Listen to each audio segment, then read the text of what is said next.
The truth is, we are your typical family full of differing beliefs mixed with fun times. I'm guessing it's relatively normal to have opposing lifestyles and political views within any group of people.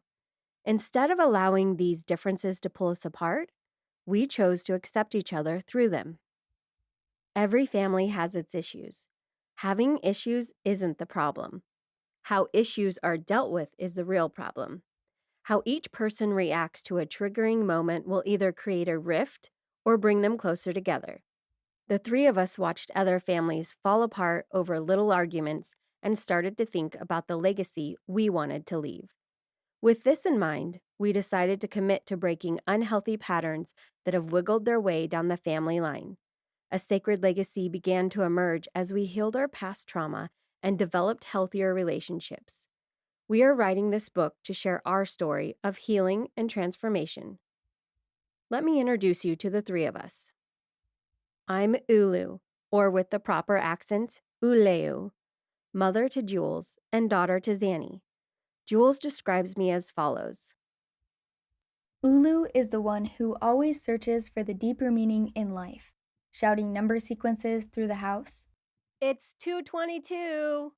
planning holidays down to the significance behind each food, and making the meaning as fun as possible.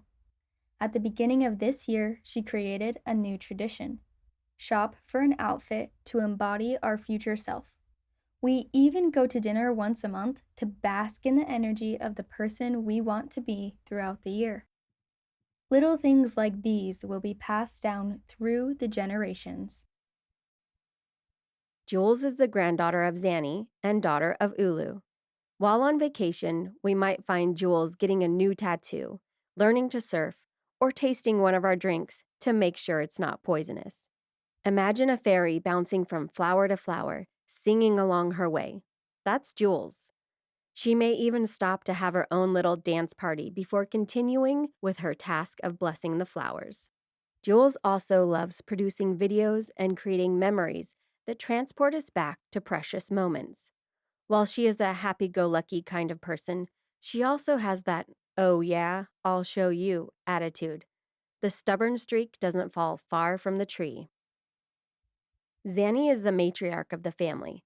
She is Ulu's mother and Jules' grandmother. Jules describes her as the original modern hippie, appreciating the finer artistic prints of deep blue and purple washes.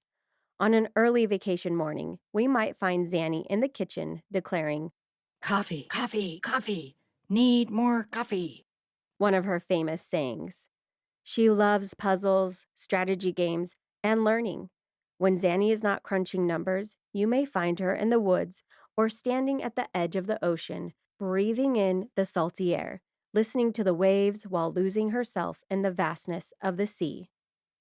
You'll hear from the three of us throughout this book. Our intention is to create awareness around the need for authenticity.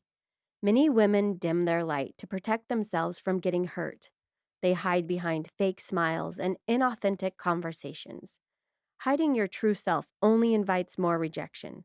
Sadly, this rejection is of yourself and results in a legacy of sorrow. The sorrow of choosing to please others by rejecting yourself slowly kills your spirit and makes you forget who you are. Our story starts here, but it doesn't end here. The three of us were ostracized for being our authentic selves. We learned to adapt to other people's preferences and eventually lost pieces of who we are. After recognizing that we were giving our power away each time we dimmed our authenticity, we chose to heal the lineage of sorrow and create an inheritance of bliss. Along the way, hope and courage guided us to go against the grain and choose ourselves. Eventually, we discovered the light within and learned to shine as our authentic selves. No more hiding, no more dimming. Our quest for authenticity led us to discover the pieces of ourselves we had stifled. We then learned how to reintegrate those missing pieces and reconnect to our truth. Healing ourselves created a ripple effect throughout our lineage. Each of us watched our healing flourish to our children, grandchildren, and then out into our communities.